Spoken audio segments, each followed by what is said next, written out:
Hello and welcome to the Fellow Nominations webinar. I'm Caitlin Bloom. I'm the Director of Fellow Engagement here at the Academy. Thank you all for joining us for this webinar. We are excited that the 2019 Fellow elections are underway. The Fellow nomination process opened on February 18th and it will close on April 26th. So we want to encourage you to get in your nominations so your candidates have enough time to fill out their information as well.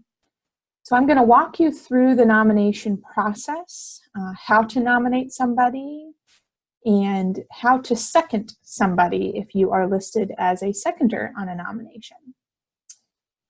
So I should mention that all fellows, senior fellows, honorary fellows, fellows are allowed to nominate a future fellow, and that is a privilege of your fellowship, of your membership with the Academy, and we encourage you to do so.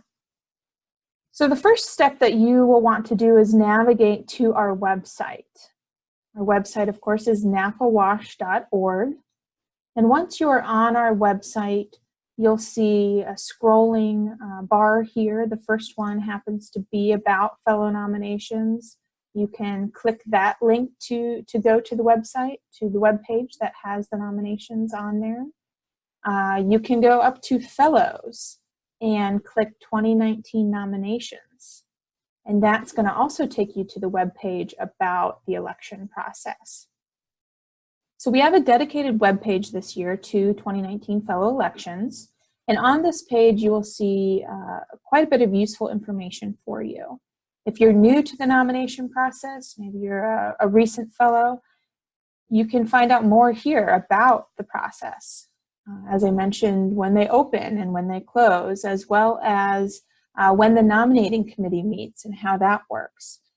And when the slate of nominees will be announced to the current fellows, as well as when voting will commence.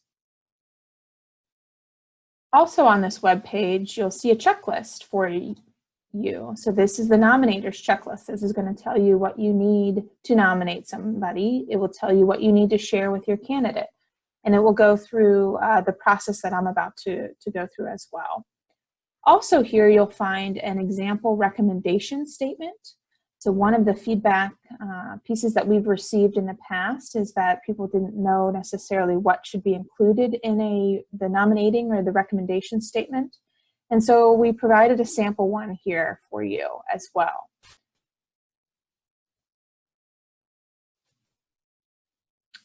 And as I mentioned, there's information linked here to share with your candidate. So if you click that, I would recommend downloading this and sharing this 2019 Fellows Primer with anybody you plan to nominate.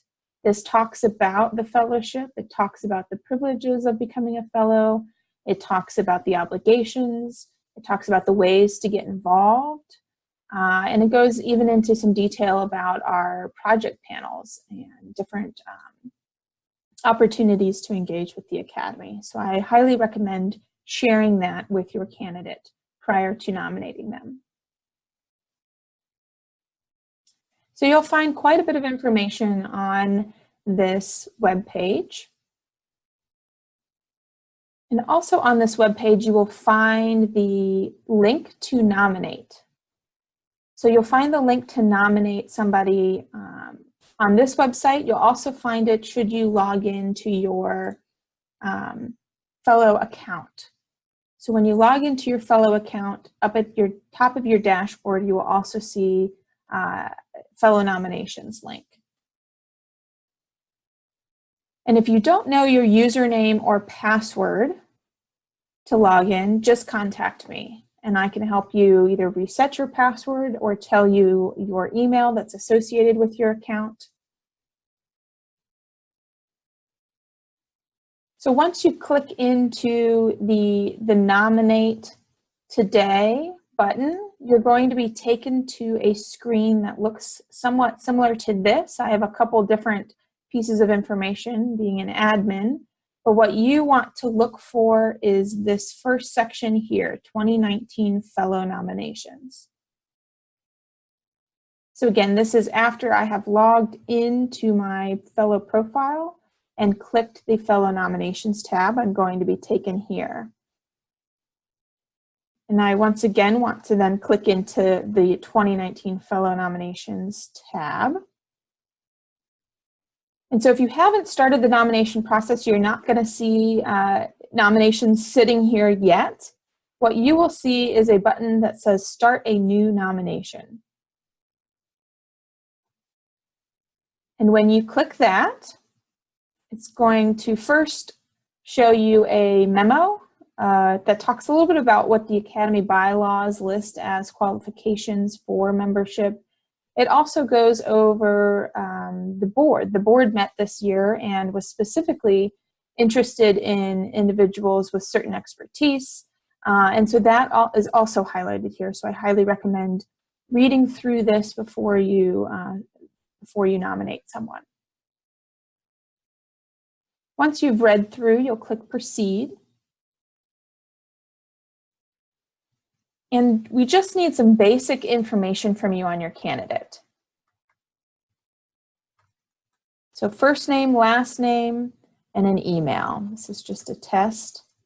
This email is very important because this is the email that we will send a link for your candidate to log in and create their own profile.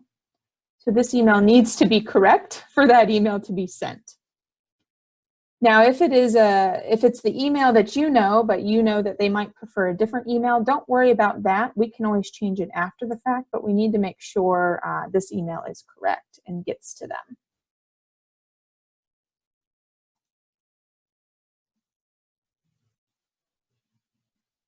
So once you put in their first name and their last name, you'll click Proceed. If you wish to add any fellows as seconders, so somebody else to say, yes, we think that this individual would make a good fellow, this is where you can add those individuals. And we've created a drop down, so you can actually search through by last name the individual that you might be wanting to second your nomination. You can also just start typing in a name.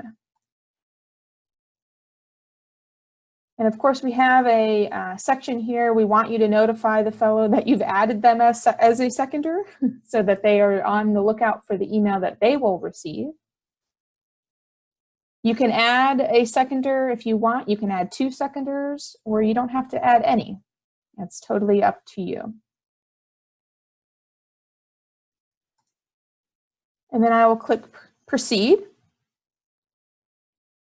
And then this is just a reminder that we want you to confirm with your candidate that he or she wants to be nominated and that you do plan to do so that they also know that they will be receiving an email to fill out some information on themselves. We also want to remind you that if they are nominated, whether or not that they are selected by the committee or not to move forward, they will be receiving a phone call from a member of the nominating committee. So that happens in May. So we do also want to remind you to remind your candidate that they will be contacted by a member of the nominating committee for that interview. We do interview all nominees that we receive.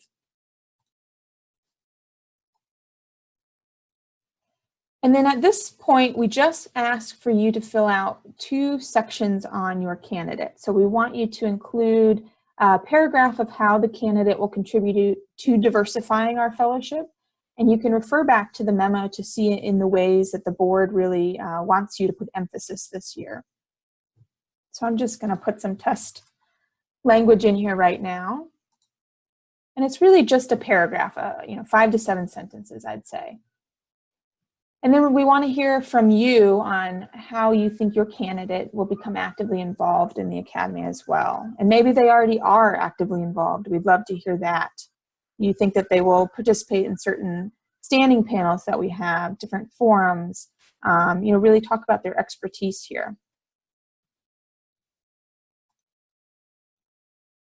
And this is the first step to nominating your candidate. So it's really quite easy. So I encourage all of you to do this. Go ahead and do this, because then This is the step that once you forward to your candidate, that's really where the length comes in, the time that is required to nominate somebody comes in, is actually the candidate having to then fill out information on themselves. So nominating is quite easy to begin with. We will talk about the nominating statement, which comes in after the candidate has filled out their profile. So once you hit forward to candidate,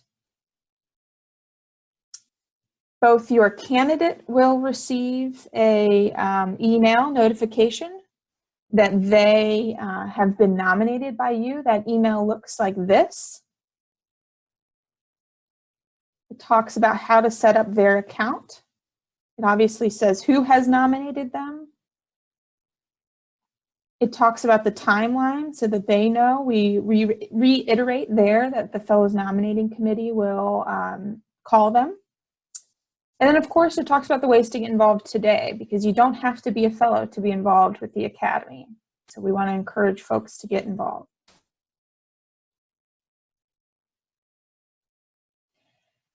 And so, as I mentioned, when you submit your nomination to start, your candidate will receive an email to fill out their profile.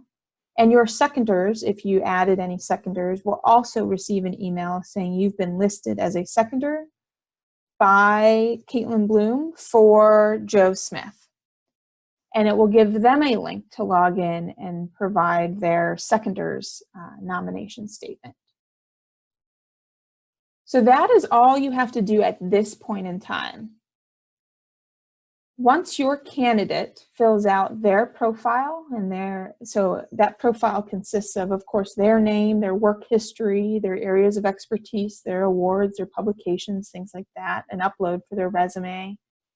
Once they've finalized that, you will, as the nominator, receive an email saying your candidate has successfully completed their application, and you now need to add in your nominating statement.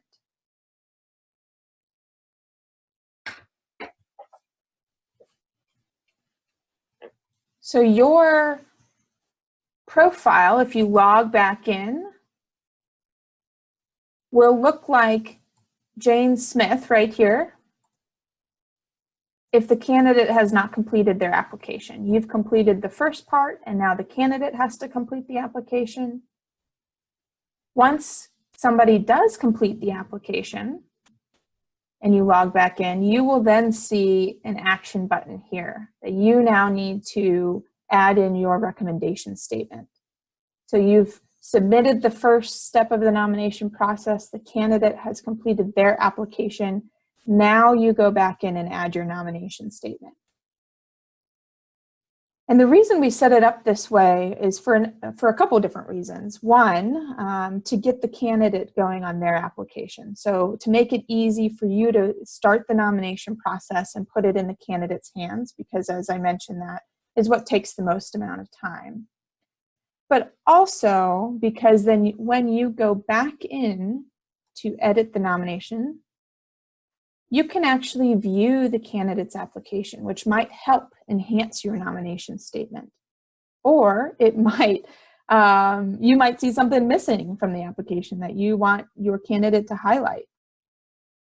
So you can actually view the candidate application.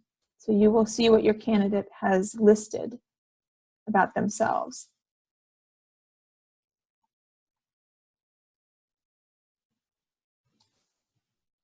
You can download an example recommendation statement, like what I had mentioned on the 2019 Fellow Elections webpage, also has that same recommendation statement. And then the last step is to upload your recommendation statement. And so that is an upload. I recommend a Word document or a PDF upload. So you can choose the file, upload it there, and submit it.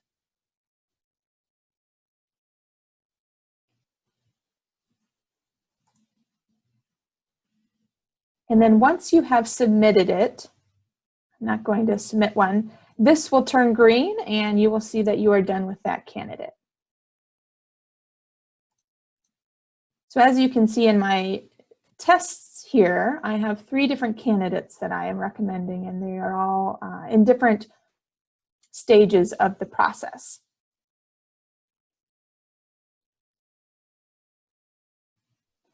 Now, you might be listed as a seconder on a recommendation, or on a nomination rather. If you are listed as a seconder, you will receive an email notification saying you have been listed as a seconder on this particular candidate's nomination. And your profile will look like this. You might have some nominations if you have nominated somebody yourself.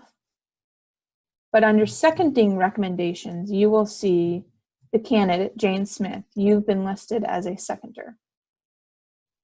And so what you will want to do is go in and click Finish Seconding Nomination. You will also get to see the original nomination of this particular candidate. So whichever fellow added you as a seconder, you can see what they wrote about the candidate. You can also see the candidate's application. And hopefully both of those 2 things and your knowledge of the individual will help you write a seconder statement. And so here it's very easy. You'll just choose your file. Again, a Word document or a PDF is best, and you will submit it.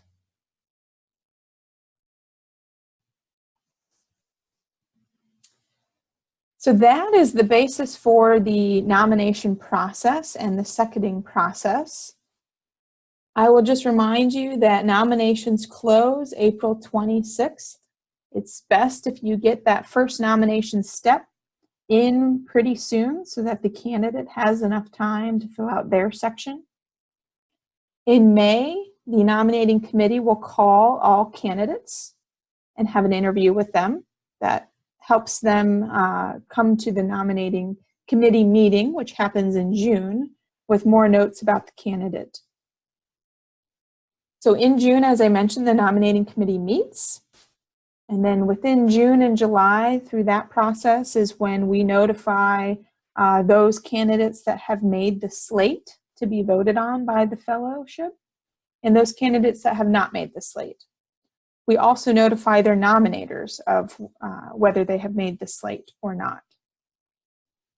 And then August 1st, we'll start the voting. And as a reminder, we need 35% of our fellowship to vote for a valid election. And then within the number of fellows who have voted, a candidate needs to receive 35% of those votes to become a fellow. And so they will be notified early September of their status, whether they have been voted in as a fellow or not. And then hopefully that is enough time for them to make arrangements to of course, attend our fall meeting, which this year will be November 7th and 8th. So that is the nomination process. I hope we've streamlined it a little bit more for you. Again, if you have any questions about the nomination process, about logging in, please contact me, Caitlin Bloom, KBLUME, @napawash.org.